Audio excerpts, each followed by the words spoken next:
அனைவருக்கும் வணக்கம். அர்ச்சுனா ராமநாதன் அவர்கள் ஒரு பிரபல்ய அரசியல்வாதி, அதாவது எமது வெள்ளை வேட்டி அரசியல்வாதி. அதாவது காலமாக அரசியலில் இருந்த ஒரு வெள்ளை வேட்டி அரசியல்வாதியினுடைய ஊழல் மோசடி சம்பந்தமாக கதைப்பதற்கு நட்பு பெரிதா மக்கள் பெரிதா, அதாவது முகம் பார்த்து நாங்கள் கதைப்பது பெரிதா முகம் பார்க்காமல் மக்களுக்காக கதைப்பது பெரிதா, ஒரு அரசியல்வாதியை பற்றி நாங்கள் பாராளுமன்றத்தில் அவர் அவர் செய்கின்ற தவறுகளை நாங்கள் குற்றஞ்சாட்டி பாராளுமன்றத்தில் நாங்கள் கதைக்கின்ற போது பாராளுமன்றத்தில் அந்த அரசியல்வாதிகளை எமக்கு விரோதிகளாக மாறுகின்றார்கள். ஆனால் மக்களுக்கு நாங்கள் நல்லவராக மாறுகின்றோம். நாங்கள் மக்களுக்கு நல்லதை செய்ய நாங்கள் பாராளுமன்றத்தில் ஒரு பாராளுமன்ற உறுப்பினர் அல்லது ஒரு அரசியல்வாதி செய்கின்ற தவறை சுட்டி காட்டுகின்ற போது அவருக்கு அங்கு விரோதி ஆகின்றோம். மக்களுக்கு நாங்கள் நண்பராகின்றோம். மக்களுக்கு விரோதம் செய்து பாராளுமன்ற உறுப்பினர் ஒருவர் செய்கின்ற குற்றச்சாட்டுக்களை அல்லது தவறுகளை அல்லது ஏதாவது மோசடிகளை நாங்கள் வெளிப்படுத்தாமல் இருந்தால் மக்களுக்கு விரோதியாகின்றோம். நாங்கள் பாராளுமன்ற உறுப்பினர் அரசியல்வாதிக்கு நட்பாகின்றோம். நட்புக்கு அரசியல்வாதிக்கு நட்பாக இருப்பதா மக்களுக்கு நட்பாக இருப்பதா என்று சொல்லி அர்ச்சுனா ராமநாதன் அவர்கள் மனம் குழம்புகின்றார். அர்ச்சுனா ராமநாதன் அவர்கள் தன்னுடைய மனதை தெளிவுபடுத்துகின்றார். தான் மக்களுக்கு விரோதியாக இருக்க மாட்டேன் என்று சொல்லியும் மக்களுக்கு எப்பொழுதும் நண்பராக இருப்பேன் என்று சொல்லியும் மக்களுக்கு உண்மைகளை உடைப்பேன் என்று சொல்லியும் உண்மைகளை தெளிவுபடுத்துகின்ற அல்லது அந்த கருத்துக்களை தெளிவுபடுத்துகின்ற ஒரு தலைவராக இருக்க வேண்டும். தான் முகம் பார்த்து கதைக்க மாட்டேன் என்று சொல்லியும் அர்ச்சுனா ராமநாதன் அவர்கள் ஒரு தெளிவான கருத்தை சொல்கின்றார். ஒரு அரசியல்வாதி என்றவர் அரசியல்வாதிகளுடன் நட்பாக இருப்பதனால் அந்த அரசியல்வாதிகள் விடுகின்ற தவறுகளை சுட்டி காட்ட முடியாது. மக்களுடன் நட்பாக இருக்க வேண்டும் என்று சொன்னால் அரசியல்வாதிகளுடன் தான் எதிர்ப்பை சம்பாதிக்க வேண்டும். அந்த வகையில் அர்ச்சுனா ராமநாதன் அவர்கள் சக அரசியல்வாதிகளுடைய எதிர்ப்பை சம்பாதித்து மக்களுக்காக நல்லதை சொல்ல வருகின்றார்.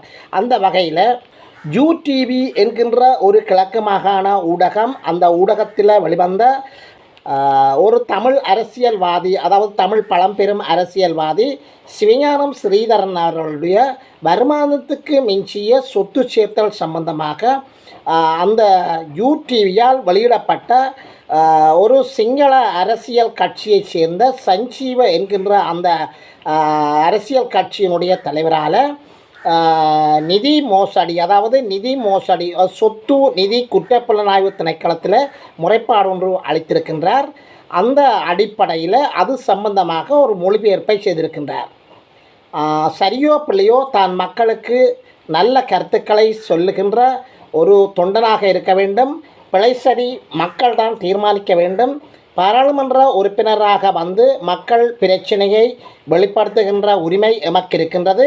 அந்த உரிமையை கொண்டு தான் இந்த மொழிபெயர்ப்பை செய்கின்றேன் என்று சொல்லியும் யூடிவி HD என்கின்ற ஊடகத்தால் கிழக்கு மாகாண ஊடகம் என்று சொல்லி நான் நினைக்கின்றேன் என்று சொல்லி அது தீட்டப்பட்ட தலையங்கத்தில் சிக்கிய ஸ்ரீதரன் சொத்து நிதி குற்றப்புலனாய்வு திணைக்களத்தில் முறைப்பாடு, ஒரு அதிபருக்கு இவ்வளவு சொத்துக்களா, தெற்கை விட வடக்கில் திருடர்கள் அதிகம் என்கின்றது அந்த தலையங்கம்.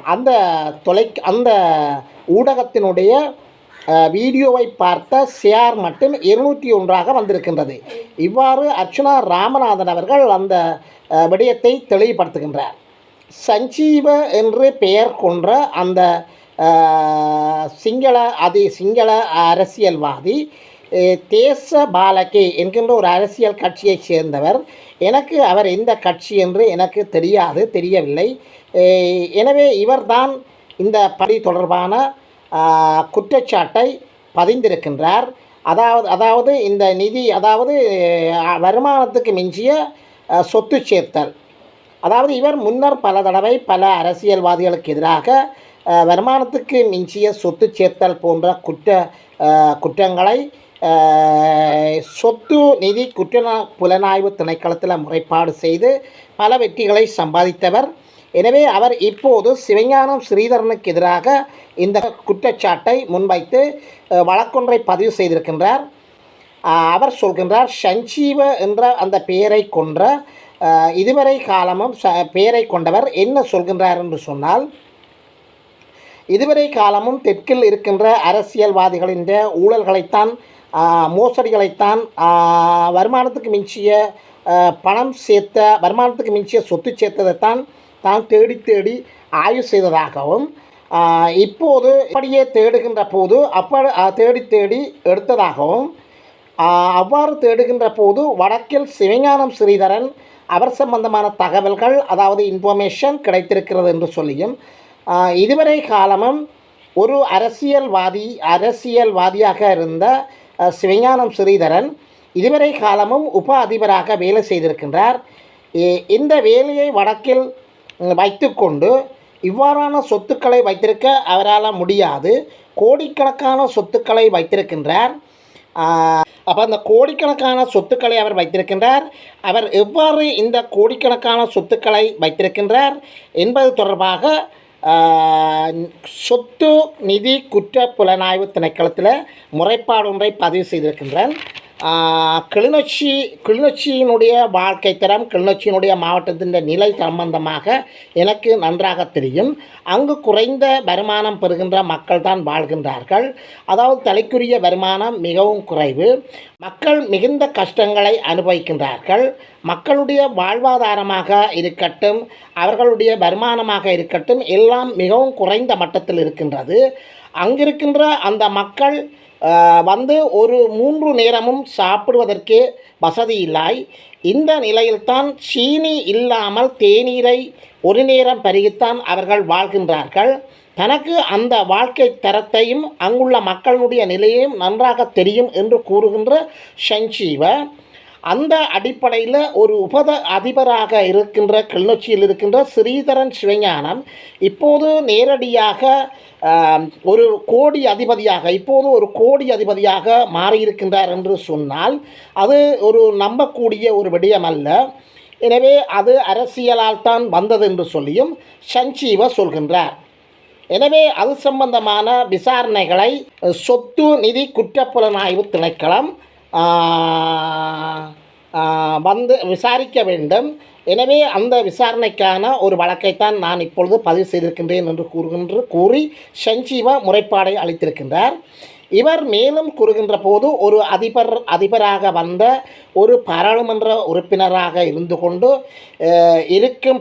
இவருக்குரிய செலவினங்கள், இவர் இப்பொழுது வைத்திருக்கின்ற சொத்துக்களை பார்க்கின்ற போது இப்போது சொத்துக்களுடைய அந்த மதிப்பீடு 100க்கு 1000 மடங்காக வைத்திருக்கின்றார். அதாவது 100 வீத சொத்துக்களை வைத்திருக்க வேண்டிய இவர் அந்த 100 வீதத்தினுடைய 1000 மடங்குகளாக சொத்துக்களை வைத்திருக்கின்றார். இப்போது இவரிடம் 1000 மடங்கு சொத்துக்கள் இருக்கின்றது. 100க்கு 1000 மடங்கு சொத்துக்கள் இருக்கின்றது.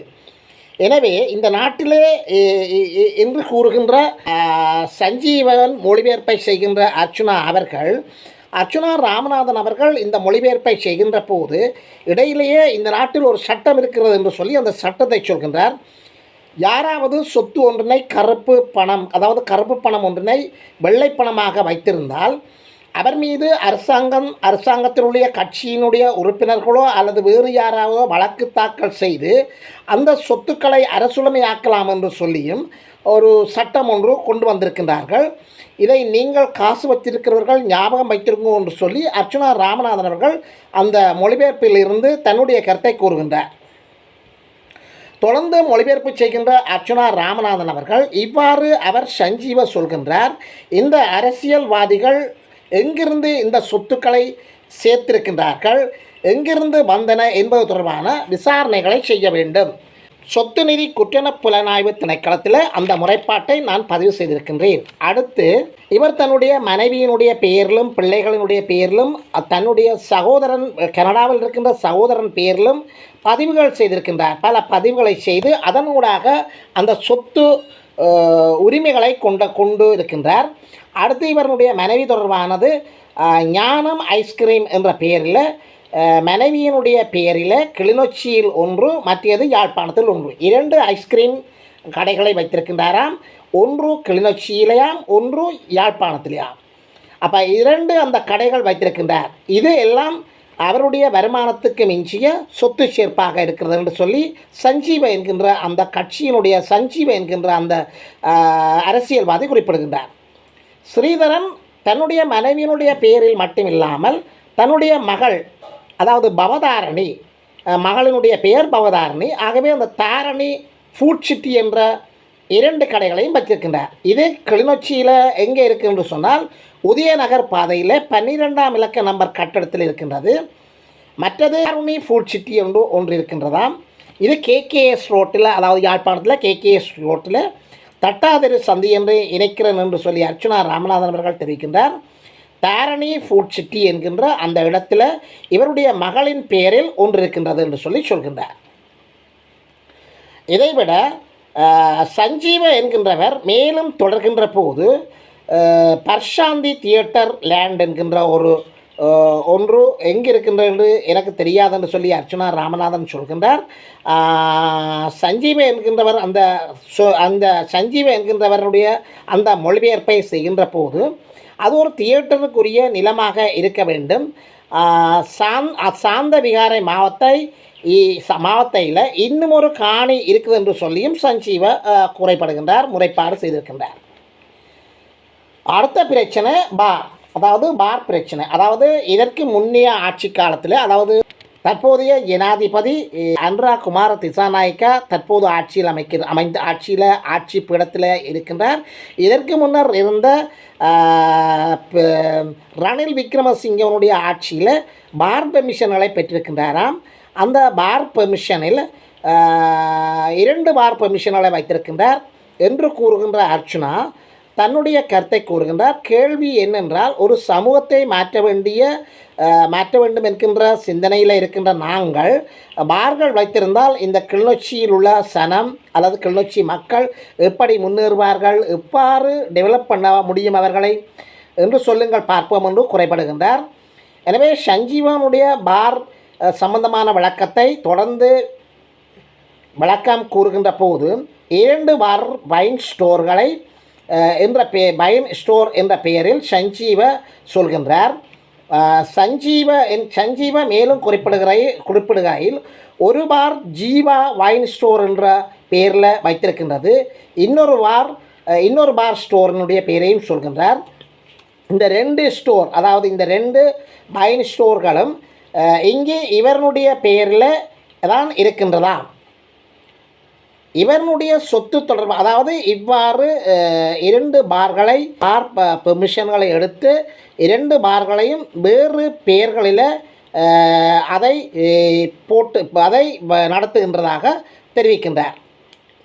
இவருடைய சொத்து தொடர்பாக பெரியோர் லிஸ்ட்டே இருக்கிறதாம்.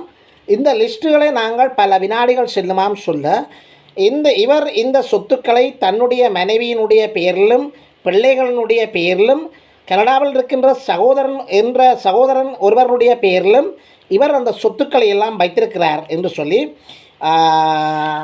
சஞ்சீவ தொடர்ந்து குறிப்பிடுகின்றார். எனவே இந்த அர்ச்சுனா அவர்கள் இந்த பிரச்சனையை குறிப்பிடுகின்ற போது சிவஞானம் ஸ்ரீதரன் ஐயா மாட்டுப்பட போகிறார். எனவே நிறைய மாட்டுப்பட போகின்றார் என்று சொல்லி கவலைப்படுகின்றார். பியூமி கன்சமா என்கின்ற ஒரு நடிகை, அந்த நடிகையினுடைய விவரத்தை கூட ஒரு முறை வழக்கு போட்டிருக்கின்றவர் தான் இந்த சஞ்சீவா. அர்ச்சுனா ராமநாதன் குறிப்பிடுகின்ற போது இவர் ஒரு பிரபலியமான ஒரு நடிகை, இவர் நிறைய அரசியல்வாதிகளுடைய தொடர்பில் இருந்தவர், அப்போது பேசப்பட்டு வந்தது. அந்த விடயம் எமக்கு தேவையற்றது. ஆனால் சஞ்சீவ என்பவருடைய விவரத்துக்கு வருவோம். இந்த நடிகையினுடைய வருமானத்துக்கு அளவுக்கு மிஞ்சிய சொத்து சேர்த்த வழக்கையும் இவர்தான் இந்த நீதிமன்றத்தில் போட்டு வழக்கை நடத்தி இருக்கின்றார். அது அந்த காலப்பகுதியில் பெரிய ஒரு பேசு பொருளாக இருந்தது என்று சொல்லி சஞ்சீவா குறிப்பிடுகின்றார். பெரிய ஒரு பேசு பொருளாகவும் முக்கியத்துவம் வாய்ந்ததாகவும் அது அந்த நடிகைக்கு பெரிய பிரச்சனைகளை ஏற்படுத்தியதாகவும் கூறுகின்றார். அதே மாதிரித்தான் சிவஞானம் ஸ்ரீதரன் அவர்களும் வழக்கு போகின்றது என்று சொல்லி சஞ்சீவா குறிப்பிடுகின்றார். அப்போது இவர் சொல்கின்றார், வடக்கு மாகாணத்தைச் சேர்ந்த பாராளுமன்ற உறுப்பினர், அதாவது ஒரு அரசியல்வாதி தொடர்பான இந்த வழக்கு மிகவும் முக்கியமானதாகவும் மிகவும் ஒரு பேசு பொருளாகவும் மாற்றப்படக்கூடியது என்று சொல்லி சஞ்சீவ என்பவர் குறிப்பிடுகின்றார். அதாவது ஒரு பாராளுமன்ற உறுப்பினர் அல்லது ஒரு அரசியல்வாதி ஏதாவது ஒரு தேர்தலில் நிற்கின்ற போது எனவே சொத்து தொடர்பான ஒரு படிவம் ஒன்று இருக்கின்றது. அந்த படிவத்தை நிரப்ப வேண்டும். அந்த படிவத்தில் இந்த சொத்துக்கள் எல்லாம் இருக்க வேண்டும். ஆனால் அந்த படிவத்தில் இந்த சொத்துக்கள் இல்லை என்று சொன்னால் இவ்வாறு இந்த சொத்துக்கள் எவ்வாறு வந்து என்று சொல்லி விசாரிக்கின்ற போது இவர் பல பிரச்சனைகளுக்கு முகம் கொடுக்க வேண்டி வரும் என்று சொல்லி சஞ்சீவா அவர்கள் மேலும் தெரிவிக்கின்றார். உங்களுக்கு தெரியும் பிரமிட் திட்டம். அந்த பிரமிட் திட்டத்தில் 10 லட்சத்தை போட்டால் 20 லட்சம் தருவோம் என்று சொல்வார்கள். அவ்வாறான மோசடிக்காரர்கள் அவ்வாறு ஏதாவது மோசடி மூலம் இந்த தவறான முறையில் இந்த சொத்துக்களை சேர்த்தாரோ தெரியாது என்று சொல்லி சஞ்சீவ என்கின்றவர் குறிப்பிடுவதாக அர்ச்சுனா ராமநாதன் அவர்கள் தெரிவிக்கின்றார். பாராளுமன்றத்தில் அர்ச்சுனா ராமநாதன் அவர்கள் முடிவாக கூறுகின்ற போது பாராளுமன்றத்தில் ஒருவருடைய முகத்தை பார்க்க வேண்டி வரும், பொதுமக்களுக்கு துரோகம் செய்ய வேண்டி வரும். அப்போது பொதுமக்களுக்கு துரோகம் செய்யாமல் நல்லது செய்ய வேண்டி ஏற்படின் பாராளுமன்றத்தில் நாங்கள் நட்புகளை இழக்க வேண்டி வரும்.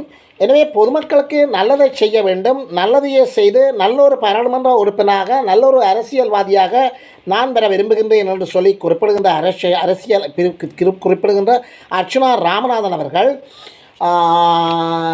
பாராளுமன்றத்தில் ஒரு அரசியல்வாதியினுடைய தவறை சுட்டி காட்டுகின்ற போது மக்களுக்கு அது மதிப்பாகவும் அது ஒரு முக்கியத்துவம் வாய்ந்ததாகவும் அது மக்களால் மதிக்கப்படுவராகவும் மாறுகின்றார். அதே நேரத்தில் அந்த அரசியல்வாதி பாராளுமன்றத்தில் பலரின் எதிர்ப்புகளை சந்திக்க வேண்டும் என்று குறிப்பிடுகின்றார். இதே போலதான் இந்த உண்மைகளை குறிப்பிடுகின்ற போதும் தான் பல எதிர்ப்புகளை சந்திக்க வேண்டி வரும். எனவே இது என்னுடைய கருத்தல்ல, இது சஞ்சீவ உடனுடைய கருத்து. வழக்கு தாக்கல் செய்தவரனுடைய கருத்தாகத்தான் இருக்கிறது என்று சொல்லி அர்ச்சுனா ராமநாதன் அவர்கள் இந்த கருத்தை தான் ஒரு மொழிபெயர்ப்பாக செய்கிறதாகவும் தன்னுடைய சொந்த கருத்துக்கள் அல்ல என்று சொல்லியும் தெளிவுபடுத்துகின்றார்.